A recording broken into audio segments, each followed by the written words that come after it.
For years, there have been controversies surrounding Atiku Abubakar's wealth. People have questioned how he made his money, given that he was a customs officer before joining politics.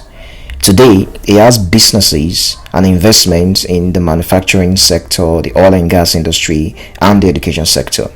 He is alleged to be the largest employer of labor in his home state, Adamawa. When he was vice president, he fell out with Obasanjo. At the time, rumors were rife that Obasanjo had discovered how corrupt his vice was, hence the fallout. In fact, Obasanjo said in an interview he granted many years ago how the EFCC received a letter from the US authorities to investigate Atiku. At the time of the interview, he said Atiku could not travel to the US because of those corruption allegations. However, Atiku would prove naysayers wrong when he traveled to the US during his 2019 presidential campaign. The past few days, Atiku's name has been smeared with corruption allegations by a former aide of his called Michael Achimugu. Michael, who also calls himself the Lion of Jada, released damning evidence to incriminate Atiku. What is worse is he has promised to release far more damning evidence against his former boss should any attempt be made on his life or family.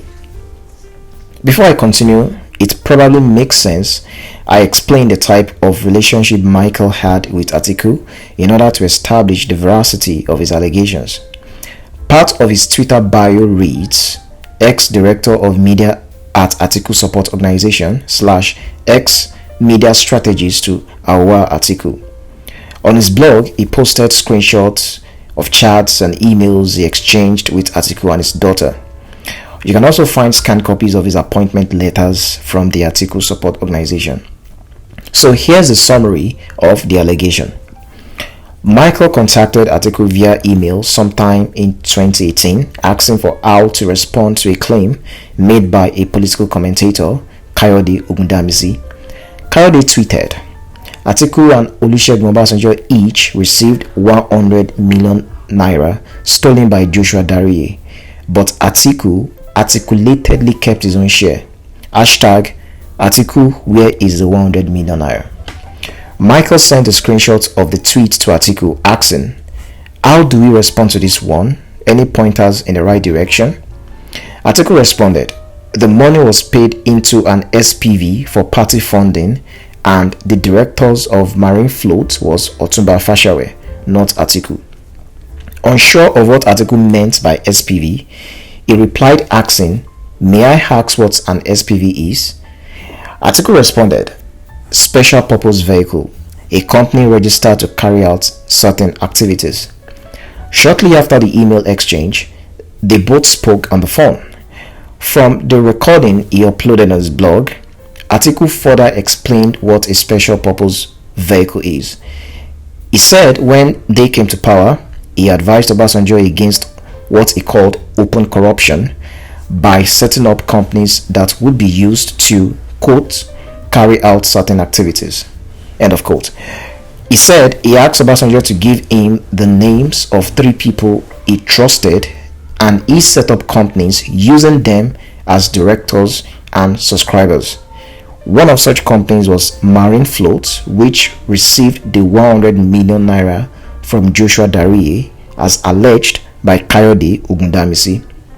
With these SPVs, Atiku could claim plausible deniability because nothing can be traced to him. Atiku added that the 100 million naira was investigated by the EFCC and no foul play was found. To start with, why in the world did the governor of a state send 100 million naira as a donation to his party? Where else could that money have come from if not from the purse of Plateau State? And why did he send it to Marine Float? If it was meant for PDP, why not send it directly to PDP's account? So far, I haven't seen or read any rebuttal from Atiku or his handlers.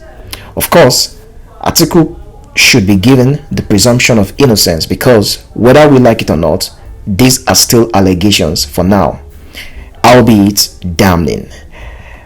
I can understand why one might want to question the motives of the Lion of Jada. for coming up with these allegations at this time, despite having admitted that he had a good relationship with Atiku and his children. While he worked with Atiku, he helped launder his image. What happened to his integrity then when the going was good? Why the change of heart now? Why is Atiku suddenly unfit to become president? These are natural and valid questions to ask in order to understand why Michael is doing all of this now. But regardless of what his motives are, the pieces of evidence are bad and incriminating enough. It goes to show how corruption takes place at the upper echelons of government in Nigeria. It proves to you how corruption is intrinsically part of politics and governance in Nigeria. As we expect Michael to release further evidence against his former boss, I wonder what Atiku and his handlers would say to rebut these allegations. Would they sue Michael for defamation? Well, I guess only time will tell.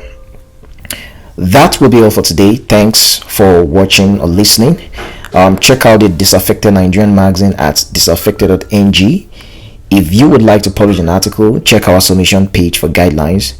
If you're watching this on YouTube, subscribe to my channel, like this video, and drop your comments below. And if you are listening to this as a podcast, do consider giving me a follow and good reviews. I'll see you guys in the next one.